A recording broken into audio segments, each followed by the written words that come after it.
¿Cómo se ve el intento de destruir Eslovaquia desde dentro? ¿Qué hay detrás de la campaña mediática contra Latra? ¿Y cómo responde el gobierno a todo esto? Nos sorprendió hasta dónde llegan los tentáculos del nazismo. Nos sorprendió la forma en que la desinformación de Razzirs se propaga en un país democrático, pero gracias a ello hemos aprendido aún más y ahora ustedes también aprenderán. Es hora de hablar con franqueza. Comenzaremos con un llamado a todos los investigadores que se ocupan del grupo terrorista internacional dirigido por Razzirs. Queridos investigadores, hemos terminado con el silencio, el esperar y observar mientras ustedes investigaban todo lo que querían. Estamos cansados y desilusionados. Vemos cómo se desmorona nuestra sensación de seguridad, cómo se extiende el miedo y cómo esto afecta a las vidas de todos nosotros. Durante 10 años nos han pedido que guardemos silencio y tuviéramos paciencia. Dijeron que necesitaban investigar todos sus métodos de manipulación. Y luego, cuando los expusieron, nos pidieron que esperáramos hasta que descubrieran toda la red y a todos los que la gestionan. Hemos permanecido en silencio y hemos esperado durante 10 años. Pero mientras ustedes investigaban, nosotros también hemos aprendido mucho y hemos descubierto toda la manipulación y los métodos utilizados por los anticultistas. Ustedes, investigadores, pueden haber pasado por alto un hecho importante. ¿Cómo se está extendiendo el nazismo en nuestro país? Vivimos en Eslovaquia y de boca de un antiguo embajador oímos palabras sobre la creación de una nueva Eslovaquia. También oímos con demasiada frecuencia palabras sobre la guerra civil. No queremos la situación ucraniana aquí. No queremos la guerra. Tenemos algo por lo que luchar, nuestra seguridad y la de nuestros hijos. Así es hasta dónde ha llegado el anticultismo en nuestro país. Por eso dejamos de guardar silencio. Ahora imagínense. Estos son solo 2 pequeños países de la Unión Europea, Eslovaquia y la República Checa. ¿Se imaginan cuántos anticultistas hay en las entidades políticas de toda la Unión Europea? Después de todo, oímos con demasiada frecuencia que la Unión Europea no es una unión económica, sino una unión militar. ¿Y se imaginan cuántos anticultistas hay en Estados Unidos? Hemos leído que 1 de cada 4 estadounidenses espera una guerra civil tras las elecciones. Por lo tanto, es nuestro deber cívico concienciar sobre el surgimiento y la expansión del nazismo en nuestros países. Se preguntarán por qué estamos hablando de nazismo. ¿Qué tiene que ver todo esto con el nazismo? Tengo una pregunta para ustedes, queridos espectadores. ¿Han pensado alguna vez qué llevó a que los judíos terminaran en los campos de concentración? ¿Cómo pudo la sociedad alemana permitir semejante desenlace e incluso abogar por el exterminio de millones de inocentes? El método utilizado por los nazis para destruir a millones de inocentes se conoce como el método de marcar con estrellas amarillas. Aún más horripilante es el hecho de que este método también se utiliza en nuestros tiempos, pero de una forma mucho más radical y sofisticada. El uso de términos como secta y culto equivale a las estrellas amarillas que los nazis obligaron a llevar a los judíos durante el Holocausto. Es una manifestación directa del nazismo que conduce a la discriminación e incluso puede llevar al exterminio físico de un grupo de personas. Los estigmatizados se enfrentan a la discriminación, la deshumanización, la marginación social, el aislamiento y poco a poco son expulsados del marco legal, igual que los que llevaban estrellas amarillas entonces. Si hoy permitimos la discriminación contra un grupo de personas en nuestra sociedad, mañana será contra otros. Todos tenemos derechos y libertades y si no los defendemos, podemos perderlos por completo. Sí, se discrimina a mucha gente inocente, incluidos los participantes de Alatra y participantes del proyecto Sociedad Creativa. Pero sabemos que Alatra es la libertad, Alatra es la democracia. Y también es una plataforma en la que exploramos mutua y colectivamente el cambio climático. Pueden encontrar todo esto en la página web alatra.org, donde verán nuestra postura sobre muchos temas. Esto es la verdad. Mientras que todo lo que los medios de comunicación han estado diciendo, no solo en las últimas semanas, sino, de hecho, durante la última década, son mentiras y manipulación. Por ejemplo, en el sitio web alatra.org pueden consultar la historia de Miss Alatra, la esencia de las actividades de Alatra y nuestra postura ante la campaña internacional coordinada de descrédito contra nosotros. Puede parecer que esta campaña solo lleva en marcha unas semanas, pero la verdad es que comenzó a difundirse en 2015, originada por Razirs. Razirs es la Asociación Rusa de Centros para el Estudio de Religiones y Sectas, que opera con la bendición de la Iglesia Ortodoxa Rusa. Sabemos, por fuentes de dominio público, que se pueden encontrar fácilmente en Internet, que Razirs es esencialmente una organización prorreligiosa dedicada a actividades anticulto. Utiliza una amplia red de periodistas y agentes, y desde hace mucho tiempo los emplea para difamar a los participantes de Alatra. ¿Saben? Esto me recuerda a los años 20 y 30, cuando el movimiento anticulto se infiltró en la iglesia luterana. Incluso podríamos llamarlo un virus. Es un virus anticulto que infecta a las iglesias.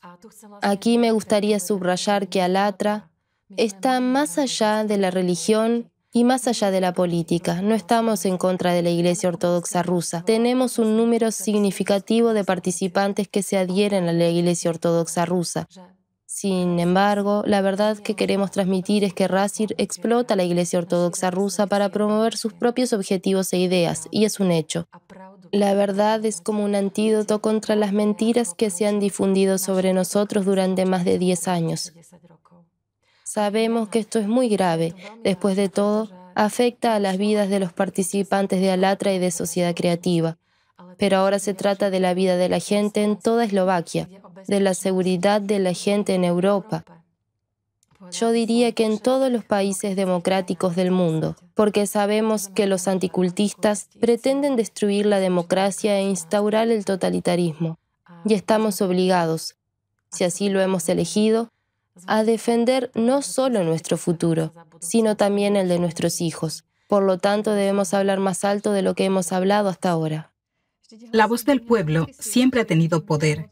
Es un fundamento de la democracia, que a menudo se denomina gobierno del pueblo. ¿Cómo se aplica? Mediante la voz del pueblo, y la democracia también se basa en las leyes. Si algo está establecido en la ley, debe cumplirse. Y así es. Hoy existen numerosas leyes que documentan y confirman que las acciones de los anticultistas constituyen terrorismo y genocidio. Estas leyes están respaldadas por resoluciones de la ONU y el Consejo de Europa. ¿Por qué digo esto? Porque si en este momento todos los grupos afectados alzaran la voz y abordaran la difamación, no como calumnia, sino en su totalidad como terrorismo en el ámbito del derecho penal, si los ciudadanos empezaran a presentar cargos y a exigir protección a los fiscales, podríamos acabar con todo esto, con el nazismo de una vez por todas. Lo que vemos ahora en Eslovaquia demuestra que es exactamente lo que temen. Pero, ¿por qué callan los grupos afectados? Porque tienen miedo. Y lo entendemos, porque experimentamos de primera mano lo terrible que es ser estigmatizado y la presión que conlleva.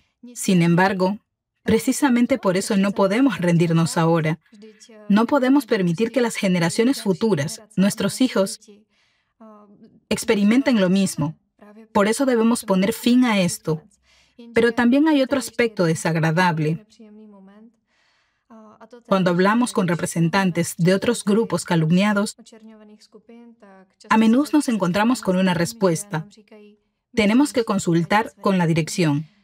Y después de consultar con la dirección, se callan. ¿Qué pasa con la dirección? ¿No quieren que sus seguidores hablen? ¿La dirección no quiere hacer nada? Así que le pregunto a la dirección, ¿Por qué están callados? ¿Mantienen sus culos calientes y cómodos? ¿Esta difamación no les afecta? ¿Tienen algún tipo de acuerdo con los anticultistas? ¿O cómo debemos entender su silencio? Miles de personas les siguen, pero no hacen nada. Las dejan a merced del genocidio. Y al permanecer en silencio, apoyan la desintegración de toda la sociedad libre. Se preguntarán en qué se diferencia Allatra. ¿Por qué no nos callamos? ¿Por qué defendemos nuestros derechos? Porque somos una organización de voluntarios. No tenemos jerarquía. Nadie nos dicta, aprueba o desautoriza si podemos hablar o no, si debemos callar o no. Cuando vemos que se están violando todas las leyes ante nuestros ojos y que la democracia se está desmoronando, no nos quedamos callados, sino que lo denunciamos y ponemos de relieve estos problemas. Defendemos nuestros derechos y libertades que están garantizados a todas las personas desde su nacimiento, porque si nosotros, las personas, no defendemos nuestros derechos, díganme, ¿quién lo hará? Echemos un vistazo al ataque mediático de las últimas 3 semanas. Ha habido una cobertura mediática increíble de todas las narrativas posibles contra Allatra y Sociedad Creativa. Como mencionamos en diálogos anteriores, hasta ahora ha habido más de 250 artículos. Nuestros colegas y amigos los analizaron, señalando que las narrativas eran casi idénticas. Se utilizaron casi las mismas palabras y frases, como si hubieran sido escritas por unas pocas personas. Nos estigmatizaron al máximo y alguien pagó bien por ello.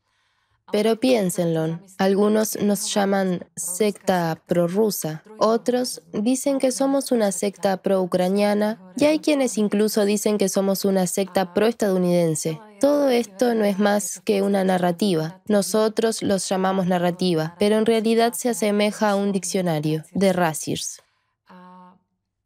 Así que, como hemos mencionado, Razirs ha estado tratando de desacreditar a Allatra desde 2015. Vamos a profundizar en eso un poco más tarde. Así que, quédense con nosotros. En este momento me gustaría centrarme en otro tema. Todas esas etiquetas mencionadas en los medios de comunicación no tienen nada que ver con los participantes de Allatra. Los participantes de Allatra se centran en llamar la atención sobre la creciente crisis climática a través de hechos científicos. La comunidad científica mundial y la ONU ya hablan de la amenaza climática y nosotros hablamos en consonancia con esas instituciones. Hay otro punto crucial a tener en cuenta. Las prioridades de Allatra son la libertad, la democracia y el estudio de las amenazas climáticas. Sin embargo, nos vemos obligados a dedicar tiempo al estudio de los movimientos anticulto. Es el tiempo que podríamos dedicar completamente a investigar el cambio climático, buscar soluciones y unir a las personas. A este tema le dedicamos casi todo nuestro tiempo y a pesar de 10 años de trabajo activo, seguimos abordando cuestiones relacionadas con el clima. Entendemos que en este momento es una tarea prioritaria que debemos abordar todos los gobiernos y países. Volviendo a Eslovaquia, como has mencionado, Katka, aquí hay narrativas sobre una nueva Eslovaquia. Me he dado cuenta que quizá estén de acuerdo de que el lenguaje utilizado por los medios de comunicación, tanto sobre nosotros como sobre los demás, suena casi como un llamado al golpe de Estado. Por otra parte, se ha producido un linchamiento mediático de Allatra, lamentablemente apoyado por la oposición.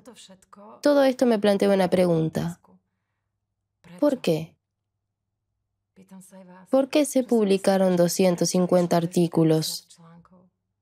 ¿Por qué alguien encargó una campaña tan amplia y costosa? ¿Por qué nuestra apertura y transparencia molestan tanto a alguien? Precisamente para esto se lanzó toda esta campaña.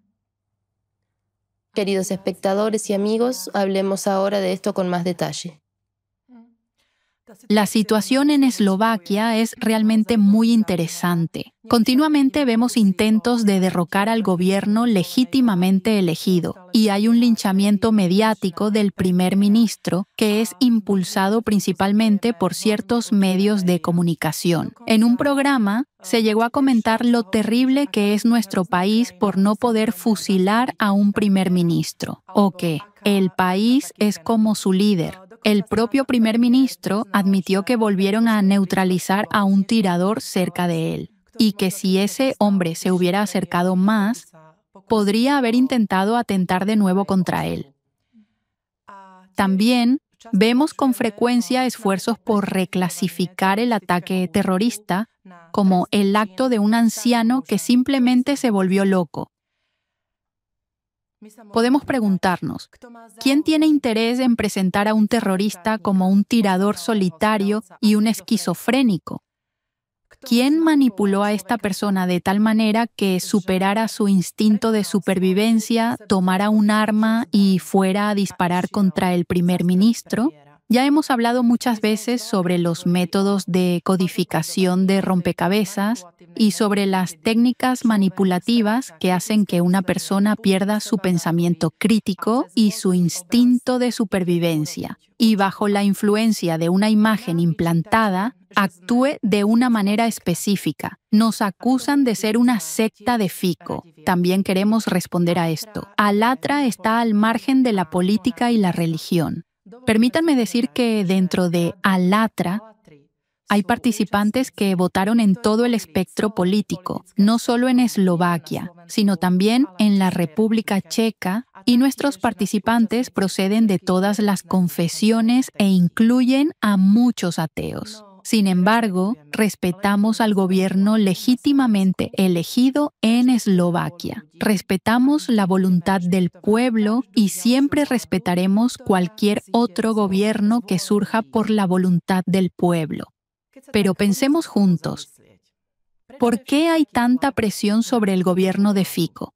Sabemos que el gobierno de Fico quiere cooperar con Rusia porque es económicamente beneficioso para todos los residentes eslovacos y presumiblemente también para Rusia. Sin embargo, los partidarios de Rasirs aquí en Eslovaquia no lo permitirán y quieren impedirlo a toda costa.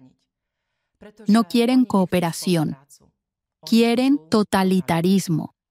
Si nos fijamos en Rusia, el presidente Putin,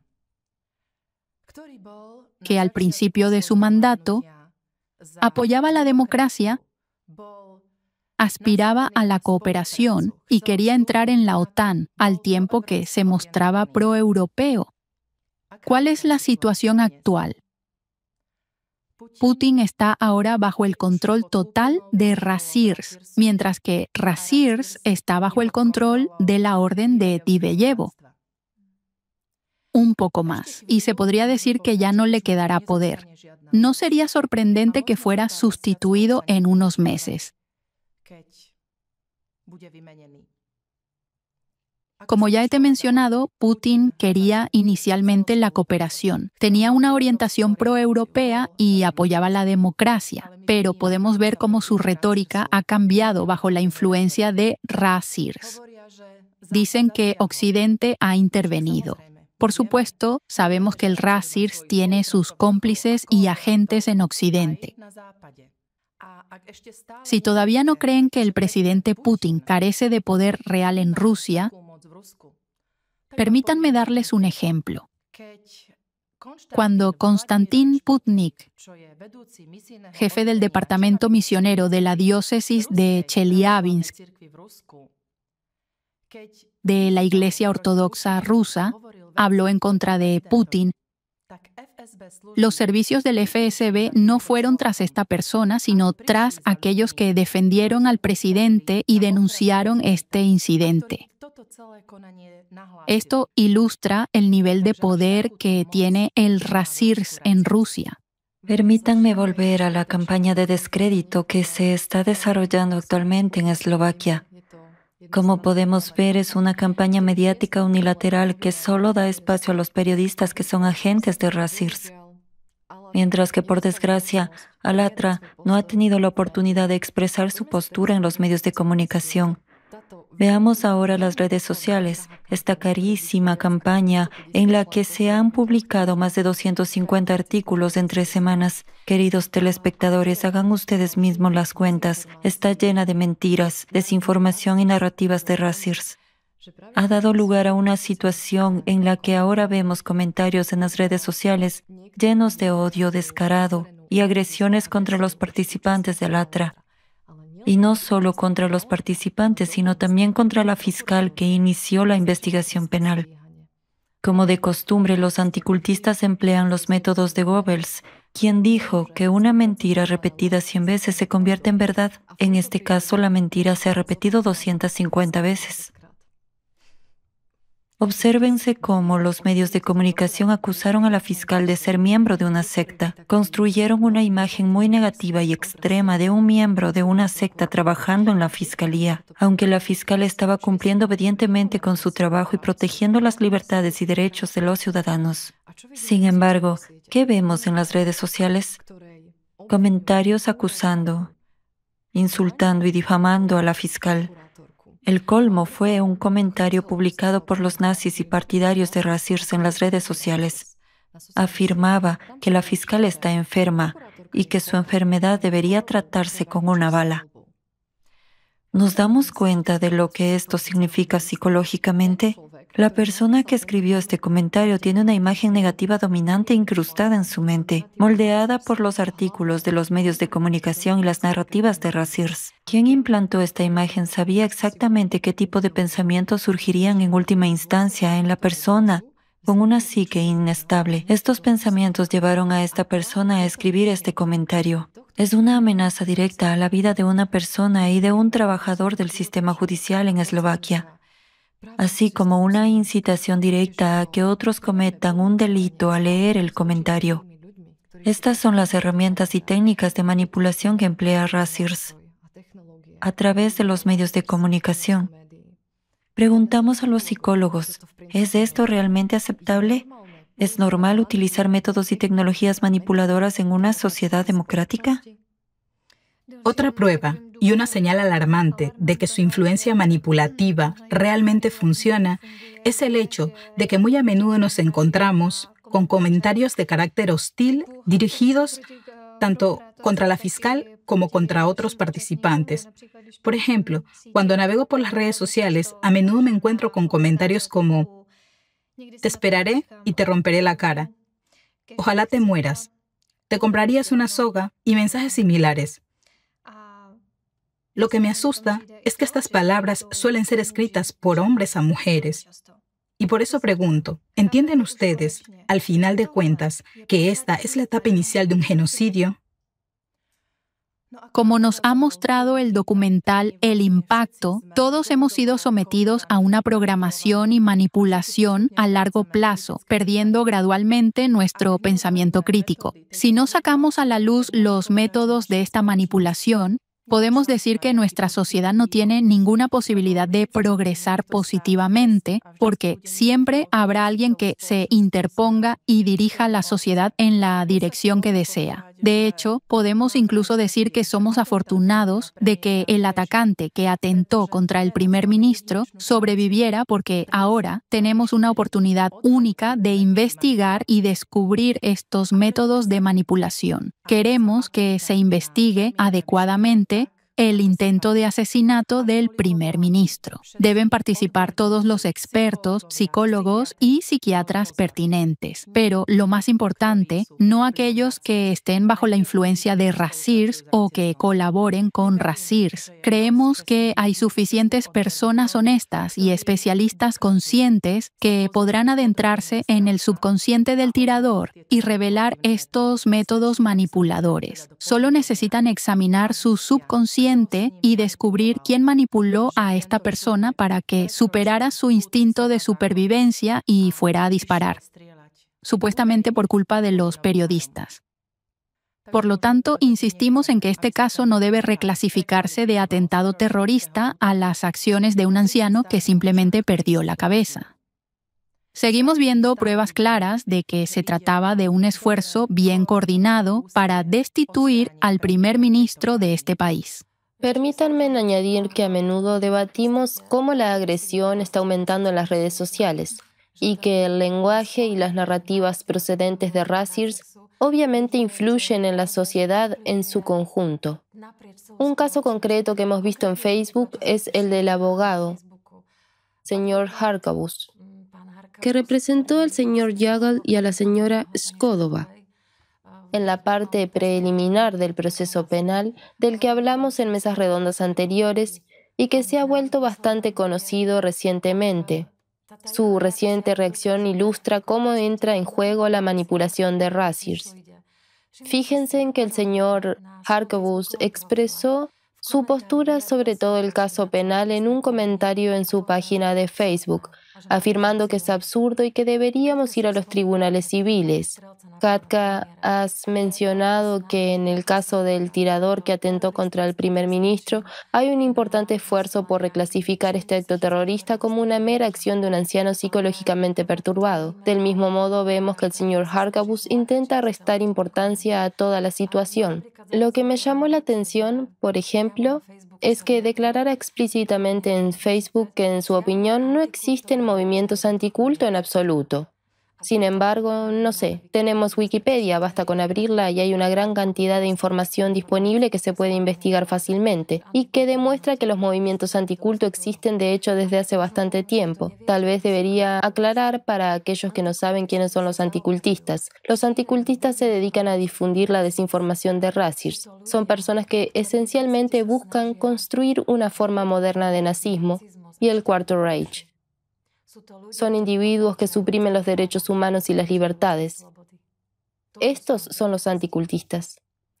Podemos ver claramente cómo estos individuos han extendido su influencia y se han infiltrado en nuestra sociedad por toda Eslovaquia. He mencionado antes, y ahora la nombraré específicamente, que la señora Magda Vašáriová declaró: será necesario establecer una segunda república eslovaca porque no sé si la república actual, en la que ahora estamos dando tumbos, sobrevivirá. Magda Vašáriová, ex embajadora, ahora recibe un enorme espacio en los medios de comunicación. Esta afirmación puede considerarse como un factor que contribuye al aumento de la polarización y la desestabilización de la sociedad eslovaca. Por eso preguntamos: ¿cuál es la intención y el objetivo detrás de tales declaraciones? ¿Cuál es el propósito de las afirmaciones de que necesitamos una guerra civil, de que hay que llamar a la gente a la calle o incluso de que hay que crear una nueva república eslovaca? ¿Quién quiere la guerra? Nosotros, la gente común. Aquí es donde surge un punto muy peligroso. Cuando los políticos hablan de guerra, saben que estarán a salvo. Saben que sacarán provecho de la guerra. Pero, ¿quiénes serán los que mueran en esa guerra? Seremos nosotros, la gente común. El caso de Ucrania demuestra esta realidad. Por eso tenemos que hablar de ello. A los que examinamos los métodos de Razirs, no nos sorprendió que Magda Vašáriová empezara a hablar de estas cosas, porque descubrimos por otras fuentes que la señora Vašáriová da conferencias junto a Alexandra Alvarova en el mismo escenario. ¿Y quién es Alexandra Alvarova? Pueden encontrar más información en el documental El Impacto, o aquí tienen una pista. Es una de las figuras clave del anticultismo checo. Volveré un poco atrás. Has mencionado la nueva Eslovaquia, la supuesta necesidad de crear una nueva Eslovaquia, según los representantes del anticultismo. Bueno, recordemos lo que ocurría bajo el nazismo y lo que Hitler defendía, la necesidad de crear una nueva Alemania, el Tercer Reich. ¿Y ahora qué? ¿Hay que construir un Cuarto Reich? La época de la toma del poder alemán se caracterizó por grandes cambios introducidos en todas las esferas de la sociedad, en la política, en la cultura, en la economía, todo ello con el objetivo de crear las condiciones para un régimen totalitario. Y parte de todo el régimen fue sin duda la persecución de grupos indeseables, incluidos diversos grupos religiosos, judíos, homosexuales, gitanos y muchas otras comunidades censurables. Ya hemos hablado muchas veces del centro apologético, que básicamente dio origen al nazismo como tal, y el centro mantenía una lista negra de 500 grupos.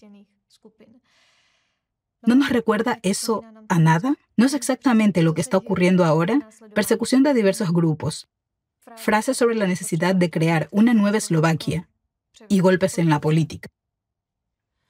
Volviendo a Eslovaquia, Permítanme aportar algo de contexto histórico. A principios de este año encontramos un folleto aparentemente inofensivo en el sitio web osintegra.sk. Decía, comunidades sospechosas. ¿Cómo reconocer a un grupo peligroso? Estas 15 señales te ayudarán. La autora de este post era la señora Ivanka Shkodova.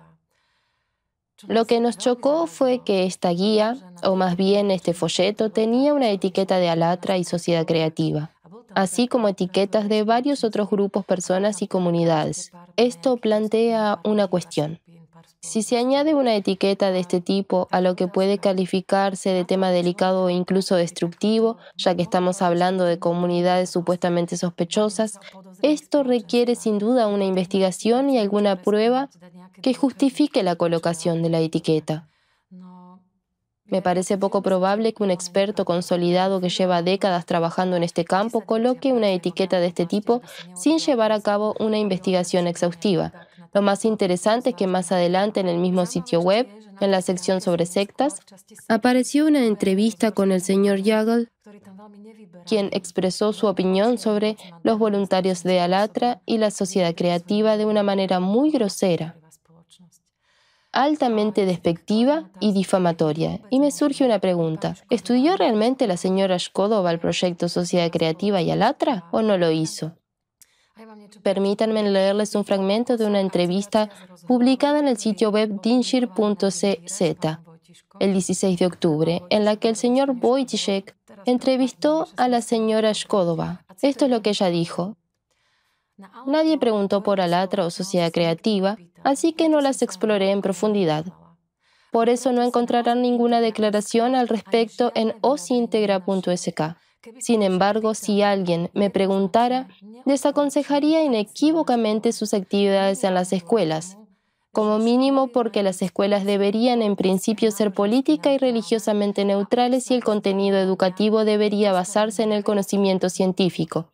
Estos principios son violados por Alatra. Lo que considero más preocupante es su extrema atención a las predicciones apocalípticas. Por lo tanto, tengo las siguientes preguntas. ¿Examinó la señora Shkodova información sobre nosotros o no lo hizo? ¿Por qué nos asocia con la religión y la política cuando estamos más allá de la religión y más allá de la política? ¿Por qué cuestiona la base científica de Alatra? ¿Y por qué afirma que en osintegra.sk no había nada sobre nosotros cuando sí lo había? Y tenemos pruebas. ¿Está diciendo la verdad? ¿O se trata simplemente de una manipulación tras otra, lo que nos lleva de nuevo al diccionario de Razirs y a la codificación de rompecabezas? Presentar continuamente información negativa, dañina y despectiva, disfrazarla de neutral y de esta manera crear un código que sirva para programar a las personas. Pero volveré al folleto para que podamos avanzar. Quiero decir que investigamos y descubrimos que este folleto se ha distribuido ampliamente, y no solo en algunas instituciones estatales de Eslovaquia, sino que también lo han difundido en las escuelas. Sabemos que Razirs afirma proteger a los niños. Supuestamente. Supuestamente. Correcto, pero en este contexto surgió algo muy interesante. Un nombre empezó a surgir con frecuencia y ese nombre es Lucia Greshkova. Exacto. Lucía Greshkova trabaja en el Departamento de Asuntos Eclesiásticos del Ministerio de Cultura y se centra en los movimientos religiosos no registrados y el extremismo religioso. Colabora estrechamente con Mijaela Moravchikova, que dirige el Instituto de Cuestiones Jurídicas de Libertad Religiosa de la Universidad de Trnava. La señora Moravchikova se refiere a las obras del erudito religioso checo Zdeněk Wojtyszek, así como Alexander Dworkin, erudito religioso ruso y director de Razirs, cuyo libro incluso llegó a traducir al eslovaco. Ambas formaron parte del Instituto para las Relaciones entre el Estado y la Iglesia, creado en 1997 y disuelto en 2011. Ambas desempeñaron funciones directivas durante más de una década. Curiosamente, en el 2000, este instituto se convirtió en miembro de FECRIS, la Federación Europea de Centros de Investigación e Información sobre Sectas, cuyo objetivo era convertir el instituto en un centro de estudios en el ámbito de las sectas y los cultos. Entonces, ¿ha pasado casi 25 años de su colaboración con FECRIS? Esto significa que lo que está ocurriendo actualmente en Eslovaquia debe haber sido cuidadosamente planeado durante mucho tiempo, y luego nos sorprendemos de dónde proviene la desinformación de Razirs en los medios, cuando sabemos que Razirs y FECRIS están conectados. También es importante señalar, para su comprensión, que FECRIS es una organización anticulto con sede en París que ha sido llevada a juicio en múltiples ocasiones y ha perdido estos casos. Tengan en cuenta que este instituto colaboró muy estrechamente con FECRIS a nivel internacional, participó en algunas de sus conferencias anuales y se basó en su literatura y retórica. Tras la disolución del instituto en 2011, sus actividades no cesaron. Las responsabilidades que antes desempeñaba fueron asumidas por el Departamento de Asuntos Eclesiásticos del Ministerio de Cultura, donde actualmente trabaja Lucía Greshkova. Este departamento sigue funcionando con el dinero de los contribuyentes. Es decir, nuestro dinero. Nuestro dinero. Por ejemplo, en la página web oficial de FECRIS podemos encontrar a Lucía Greshkova listada entre los participantes en la conferencia que tuvo lugar en 2015 en la Universidad de Trnava, donde trabaja la señora Morashkikova. Se celebran anualmente desde 2018 conferencias científicas internacionales en colaboración con el Departamento de Asuntos Eclesiásticos del Ministerio de Cultura y otras universidades. En cuanto a los temas de esas conferencias, en su mayoría se centran en las religiones, la religiosidad de las teorías de la conspiración y la crisis migratoria. Entre los invitados estuvo en varias ocasiones Zdeněk Wojtyšek, quien fue miembro del consejo científico de esta conferencia. Organizan esas conferencias con mucha ilusión y frecuencia, pero para una sociedad democrática, esos eventos son un verdadero problema, porque en ellos participan políticos, diversos funcionarios del gobierno, agentes de la policía y el público en general.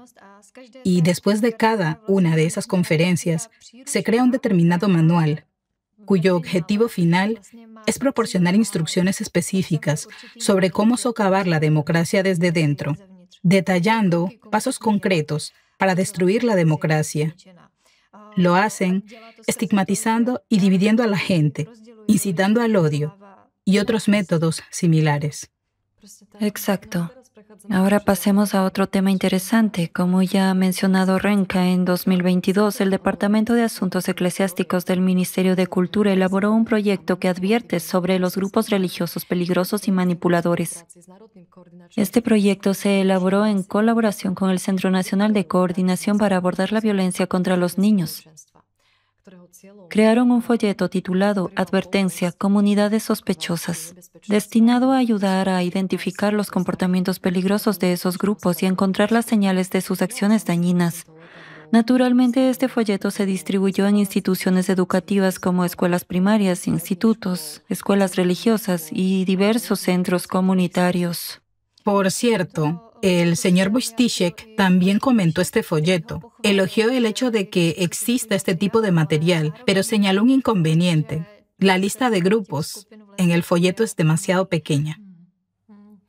Me gustaría recordarles que gracias a este folleto encontramos a la señora Greshkova en la página web de Osintegra. Ahora veamos la pantalla. Es muy interesante que después del linchamiento mediático de Alatra, que duró unos días, y tras el interrogatorio en el que estuvo presente la señora Shkodova, por razones extrañas desaparecieron las etiquetas Alatra y Sociedad Creativa de este folleto. Incluso las etiquetas de otras comunidades desaparecieron y hasta la entrevista con el señor Yagel en la sección sectas desapareció. Así es como desaparecen los materiales. ¿De qué tiene miedo la señora Shkodova? ¿Qué la asustó tanto? ¿Qué la asustó tanto? En enero de 2024 se presentó también un manual metodológico que es una continuación de este folleto. Se titula ¿Cómo reconocer una comunidad segura en el espacio online y offline? El manual fue compilado por un grupo de autores, entre ellos Lucía Greshkova e Ivana Shkodova. En cuanto al contenido de este manual, afirma tener objetivos muy loables como desarrollar el pensamiento crítico, declarar la tolerancia de la visión del mundo y proteger a niños y adolescentes. En particular, proteger a los niños. Pero por otro lado, determina qué comunidades son seguras y cuáles son peligrosas. Se trata de una manipulación encubierta, ya que ahora van a decir a los niños y adolescentes qué comunidades son seguras y cuáles peligrosas. ¿Qué se supone que debemos pensar? ¿Qué se supone que deben pensar en estas comunidades y cómo deben comportarse con ellas? Todo este manual es muy confuso y se basa en un doble estándar. Y muestra qué comunidades son seguras y cuáles supuestamente peligrosas. Así, una vez más, el centro apologético que dio origen al nazismo tenía una lista de 500 grupos indeseables, es decir, peligrosos. El señor Wojciech presume de tener una lista de unos 200 grupos peligrosos. En el sitio web de Rasiers y en el sitio web del centro apologético, que está asociado a Rasiers, también hay una lista de grupos indeseables, en otras palabras, peligrosos, y hay cientos de ellos allí. Entonces, ¿qué vemos aquí? ¿Los colegas de Dworkin imponen ahora esas listas a los niños en las escuelas? Y esto ya está ocurriendo aquí en Eslovaquia. Aquí en Eslovaquia. ¿Por qué no crear una nueva generación de nazis, cierto? Y tengan en cuenta que hace aproximadamente un mes, los días 26 y 27 de septiembre, se presentó por primera vez este manual en el este de Eslovaquia. Ahora, tienen previsto presentar este manual a nivel regional y posteriormente abordar el tema en todo el país. Y tienen la desfachatez de difundirlo como literatura inspiradora y distribuirlo en las universidades. En algunas universidades incluso lo distribuyen como literatura obligatoria. Sí. Obligatoria para leer. Y durante las conferencias donde se menciona, ya utilizan comúnmente los términos como culto y secta. ¿A dónde nos lleva esto? Ya hemos hablado de esto en muchas mesas redondas anteriores, de que entre los jóvenes se está formando los llamados ejércitos anticultos. Una vez más, vemos que tales manuales se están proporcionando. ¿A qué departamentos y a qué estudiantes? Estudiantes de psicología, de filosofía, de derecho, futuros profesionales, etc. Pero estas son precisamente las personas de las que, en última instancia, depende la democracia. Son ellos quienes determinarán el curso futuro de la sociedad y educarán a las próximas generaciones. Sí, exactamente. Hay otra cosa digna de mención. En las páginas web oficiales del Ministerio del Interior y del Ministerio de Cultura podemos encontrar este manual. Tengo mucha curiosidad por saber si los ministros que dirigen estos ministerios conocen siquiera la existencia de este manual y su contenido. ¿Y quién lo aprobó? Eso es lo que deberíamos preguntar. ¿Quién aprobó que estuviera ahí? Está claro que este manual divide a la gente. ¿Están de acuerdo los ministros? Decimos que no es normal que se entreguen esos manuales a nuestros hijos, que se manipule a los niños o que se les obligue a pensar de esa manera. Esto está bien y esto está mal. Aquí desaparece cualquier pensamiento crítico. Y ahora podemos imaginar que un manual así se presente a los niños en una clase donde, por ejemplo, un niño puede ser de los testigos de Jehová, otro de Alatra y un tercero de otro grupo. ¿Qué sucederá? Los niños hablan de todo entre ellos, lo saben todo. Un niño así definitivamente se convertirá en un marginado, en una oveja negra. Los demás niños rápidamente le harán saber: nosotros somos superiores y tú eres inferior. Y de esta manera se produce la división de toda la sociedad. Es natural que surja agresión, porque si estas comunidades, y por ende, los hijos de los padres de estas comunidades, son etiquetadas como peligrosas, entonces, si algo me parece peligroso, es lógico que le tenga miedo, y el miedo provoca agresión. Y si un niño está bajo presión, porque incluso un adulto, si está bajo tal presión durante mucho tiempo, tarde o temprano, comenzará a mostrar agresión. Para este niño, también significa que no puede acercarse a las personas indicadas y ni siquiera puede llegar a saber qué tipo de grupos son esas personas, quiénes son. ¿Son personas honradas? ¿Es esta persona un buen amigo? No, los anticultistas simplemente forman estándares. Algo está bien, mientras que algo no está bien. Esto va contra cualquier principio de nuestra Constitución, contra la libertad de expresión y contra la libertad de creencia. Esto no me parece en absoluto un signo de democracia. Es más, me recuerda más bien a características de un totalitarismo. Cuando nos fijamos en el diccionario, la metodología y las narrativas de Razirs dicen: queremos proteger a los más débiles, es decir, a los niños, las familias y las madres solteras. Supuestamente hacen todo lo posible para aumentar su seguridad, toman todas las medidas pertinentes, publican folletos y manuales para la protección de los niños. Ese es el diccionario, pero como hemos debatido en numerosas mesas redondas, todos los acontecimientos que tienen lugar bajo la influencia de la manipulación de Razirs demuestran que la realidad difiere totalmente de las palabras y los objetivos que declaran. Es como el moho en una caja dorada. Sus actividades difieren radicalmente de los objetivos que anuncian. Ya hemos presentado una gran cantidad de información para determinar quién es realmente Lucia Greshkova y los intereses de quien representa. De una fuente fiable nos enteramos de que Lucia Greshkova presentó una solicitud ante la Fiscalía para que se revocara el registro de los testigos de Jehová en Eslovaquia. Esperen, esta información es muy grave.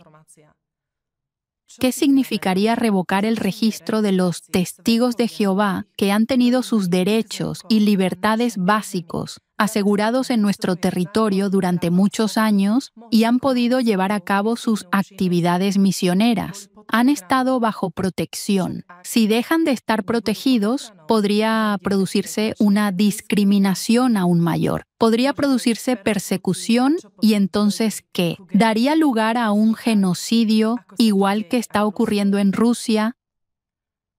Y que es también importante mencionar, imagínense que este gobierno revocara el registro de los testigos de Jehová. ¿Qué ocurriría? La confianza en el gobierno quedaría absolutamente socavada, no solo para los testigos de Jehová, sino también para otros grupos, ya que indicaría que el gobierno no protege los derechos y libertades de las personas, incluidas las libertades religiosas. Al fin y al cabo, muchos testigos de Jehová podrían ser votantes de este gobierno. Sería una bofetada en la cara para ellos. En realidad me pregunto, esta petición procede de la señora Greshkova, que es empleada del Ministerio de Cultura. ¿Sabe la ministra lo que está ocurriendo en su ministerio? ¿Se da cuenta de que se está produciendo una descomposición interna? ¿Que los grupos se están dividiendo en más elegidos y menos elegidos, en superiores e inferiores? Esta es la base misma del nazismo, donde un grupo se eleva a sí mismo mientras que otro es menospreciado. Y también hay un aspecto humano en esto, diría yo. ¿Cuántos testigos de Jehová hay en Eslovaquia? Creo que unos 20.000. Y no son solo 20.000 personas, son 20.000 familias. Ahora si calculamos que cada familia tiene unas 4 personas, y este tema también afecta a abuelos, hermanos, multipliquemos eso por 8. Así que son 160.000 personas en Eslovaquia que podrían ser estigmatizadas, perseguidas y discriminadas. Piensen en cuántos niños serán estigmatizados si Razirs dice preocuparse por la seguridad y la protección de los niños. Supuestamente. ¿De verdad no les importa que de esta manera están poniendo a los niños en riesgo de ser perseguidos? Realmente quiero recalcar 160.000 ciudadanos de pleno derecho, como todos los demás. Al fin y al cabo, son personas ante todo, y sin embargo, esto no se detendrá en 160.000, porque ahora se están haciendo esfuerzos similares en la República Checa, donde el activista Jagle está pidiendo en las redes sociales que la gente firme una petición para cancelar el registro de los testigos de Jehová. También sabemos que ya han sido prohibidos en Noruega, han sido prohibidos en Rusia, y allí se ha ido aún más lejos, incluso pueden ser encarcelados. Allí son realmente perseguidos. ¿Les quitan a sus hijos? Sí, les quitan a sus hijos. En el documental El Impacto vimos cómo los atacan en la calle. A veces incluso los matan e incendian sus casas. ¿Y quién provocó esto? Razirs. Y aquí seguimos diciendo que lo que está ocurriendo en nuestros países democráticos está sucediendo bajo el dictado de Razirs. ¿Esto es lo que queremos? ¿En serio? Daremos más ejemplos. El protoiero Novopashin, quien es el vicepresidente de Razirs, dijo en una entrevista: Ucrania desde hace mucho tiempo es como ISIS, que está prohibido aquí no en forma, sino en esencia. Hoy, este gobierno terrorista ha adoptado de ISIS todo lo relacionado con la destrucción y los asesinatos. Recuerdo que Razzirs llamó secta a toda Ucrania. Y ahora, miren Ucrania hoy. La guerra ha comenzado allí. El señor Novopashin etiquetó hacia Ucrania. Sí, Novopashin. Hablemos de la comparación con ISIS. Así que ahora voy a leer una publicación reciente sobre Alatra. La leeré en eslovaco, así que perdonen mi acento. Los miembros más duros de esta secta no son menos fanáticos que los terroristas suicidas como los de ISIS. Creen que solo ellos son elegidos y cualquiera que no crea es un enemigo potencial que en última instancia debe ser eliminado. De ahí a los chalecos bombas suicidas no hay solo un paso, hay apenas medio centímetro de distancia. ¿Creen que es una coincidencia que se les ocurriera la misma comparación?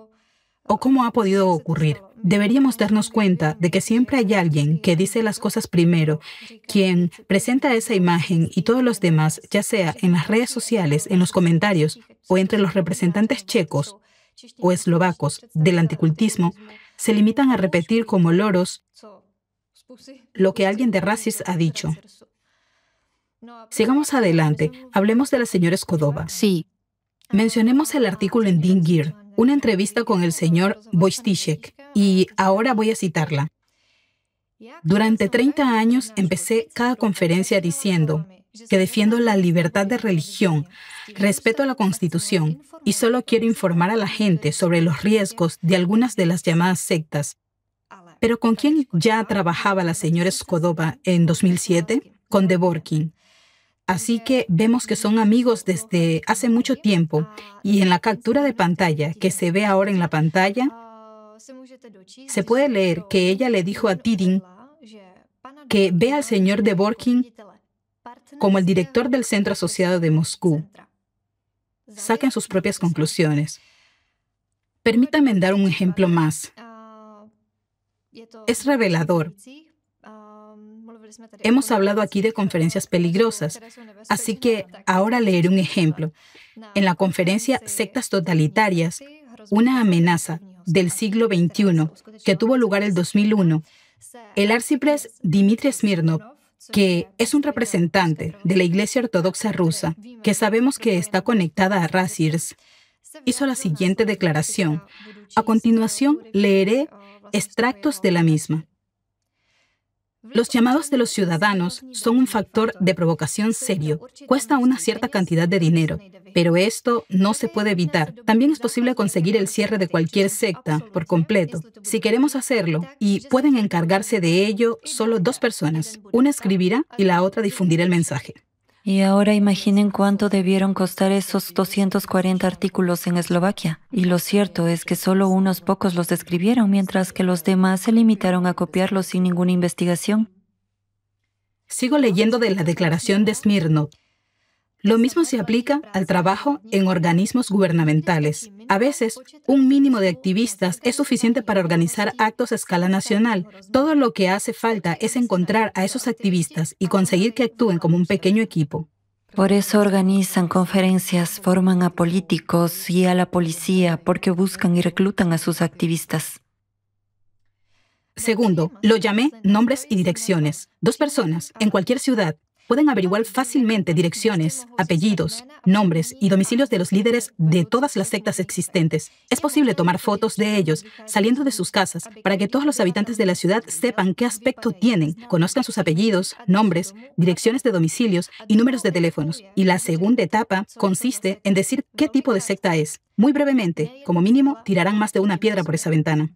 Bueno, eso es exactamente lo que estamos experimentando ahora mismo, porque nuestras fotos, nombres, apellidos y direcciones de nuestras empresas están apareciendo en los medios de comunicación. Los logotipos de nuestras empresas. Los logotipos de nuestras empresas están creando el objetivo y generando odio deliberadamente en la sociedad para poder deshacerse de este objetivo, esta supuesta secta. Y entonces empiezan a volar las piedras. Otra herramienta. Pueden mostrar regularmente, bajo el pretexto de la publicidad, una lista de sectas totalitarias en los periódicos más baratos o en la televisión, mostrando a los líderes y sus direcciones para que el público pueda reconocerlos. No hace falta llamarlos secta totalitaria, pueden inventar algo como culto destructivo. Sí, tenemos una secta apocalíptica, una secta destructiva, un culto totalitario, tenemos una amenaza híbrida, tenemos una amplia selección. Sí, y estos términos son completamente infundados, sin hechos, y al fin y al cabo, Smirnov dijo que simplemente se lo pueden inventar. Y la última parte de la cita: es necesario que todos los políticos entiendan que si su programa no incluye las palabras lucha contra las sectas totalitarias, no pasarán. Los contratamos, ya ven, son nuestros sirvientes. ¿Qué indignó tanto a los políticos del partido Eslovaquia Progresista que sintieron la necesidad de dar una rueda de prensa? Bueno, echemos un vistazo a eso. Nos acusan de ser prorrusos. Sin embargo, según la información proporcionada, ellos mismos promueven la narrativa rusa. Pero no rusas como país, sino que proceden de razirs, que se asentaron en Rusia, y por desgracia, Rusia es el primer país que destruyeron. Ya hemos hablado y destapado la red de razirs y sus cómplices. Pero sabemos muy bien que razirs no tendría tanto poder en Eslovaquia ni en ninguna parte del mundo si no fuera por los medios de comunicación sobornados y los periodistas sobornados que difunden toda esta propaganda. 3 personas escriben un artículo y otras 4 lo copian. Exactamente igual que esos artículos en Eslovaquia podrían haber sido escritos por 3 o 4 personas y los demás se limitan a difundirlos. Buscamos y encontramos un precedente muy interesante en el que Julius Streicher fue condenado. Explicaremos brevemente, porque muchos no saben, yo misma no sabía, quién es Julius Streicher. Julius Streicher fue el fundador y editor del semanario fuertemente antisemita Der Stürmer, considerado una de las formas más radicales y vulgares de propaganda antijudía durante el régimen nazi. Este semanario incitaba al odio, presentando a los judíos como una terrible amenaza para Alemania, lo que finalmente condujo al genocidio y al Holocausto. Tras la Segunda Guerra Mundial, Julius Streicher fue llevado ante los juicios de Nuremberg, y aunque se defendió diciendo que nunca había matado a nadie ni ordenado ningún asesinato, aún así fue condenado. Esto significa que fue condenado por difundir el odio a través de sus medios de comunicación y manipular al público alemán, lo que condujo al genocidio no solo de los judíos, sino también de otros grupos. Así que todo este proceso demostró que los propagandistas, los ideólogos y quienes difunden esta propaganda nazi pueden ser condenados por crímenes contra la humanidad. Cuando hablabas ahora, se me ocurrió que para la gente que haya oído hablar de la codificación de rompecabezas, este es un ejemplo clásico de codificador. Es un periodista que impulsa estos códigos a través del poder de las palabras. Cuando nos preparábamos para la mesa redonda sobre codificación de rompecabezas, se veía claramente cómo se hace. Primero viene una gran cantidad de palabras negativas, difamatorias e insultantes, luego se inserta algo neutral que desactiva el pensamiento crítico de la persona, y estas secuencias simplemente se repiten. Así, el pensamiento crítico de la persona se desactiva por completo. Cuando estudiábamos esto, no sé si ustedes también han pensado en ello, pero yo definitivamente sí, preguntándome cuántos años y décadas hemos sido zombificados de esta manera. Nos han despojado del pensamiento crítico y entonces me hice la pregunta, bueno, ¿cómo lo recuperamos? ¿Qué debemos hacer para recuperar nuestro pensamiento crítico? Lo debatimos y puedo compartir lo que se nos ocurrió. Durante varios meses, tras el estreno del documental El Impacto en el sitio web actfiles.org, han aparecido numerosos artículos. En esencia, lo que hacemos es estudiamos, analizamos, evaluamos, comparamos fuentes y debatimos. Este es el método para recuperar el pensamiento crítico. Simplemente tenemos que sumergirnos en él si queremos investigar algo. No podemos juzgarlo a primera vista, debemos reunir hechos y pruebas, analizarlos, y ese es el espacio, la oportunidad, en el que podemos expresar nuestras opiniones. Y me gustaría invitar a abogados, psicólogos, psicoterapeutas, psiquiatras, básicamente a todo el mundo, Ayúdennos, sumérjanse en estos temas y exploremos juntos todo lo que está pasando en nuestra sociedad, porque saben, estamos en 2024, pero también era 1939. Entonces los alemanes estaban en una gran encrucijada y ahora nosotros estamos en una gran encrucijada. Entonces, ¿cómo vamos a tomar esta decisión? No es suficiente tomar esta decisión cuando estamos siendo manipulados y cuando nuestro pensamiento crítico está desactivado. Es necesario que hagamos esta elección desde la perspectiva de la verdad, y esa verdad volverá cuando recuperemos nuestro pensamiento crítico. Así pues, no podemos permitir que estos inhumanos destruyan la democracia. No podemos permitir que instauren el totalitarismo. Lo hacemos por los niños, lo hacemos por el futuro. El totalitarismo se crea a través del caos, y una herramienta perfecta para el caos es la guerra. Los anticultistas nos están llevando hacia la guerra, pero hay otro escenario que se está desarrollando y es el ciclo climático al que ya nos estamos enfrentando. Ambos escenarios significan el fin para nosotros. Si comienza una guerra, no podremos ocuparnos de resolver los problemas climáticos. Ahora mismo, tenemos una única oportunidad de acabar con este nazismo de una vez por todas. Ahora mismo, tenemos una oportunidad única de evitar la guerra y preservar la democracia, lo que es esencial para que los científicos de todo el mundo unan sus esfuerzos en un centro científico unificado y comiencen a estudiar este ciclo de 12.000 años para encontrar una forma de proteger a todo el planeta y a toda la humanidad de la destrucción total. Eso es lo que tenemos que hacer ahora mismo.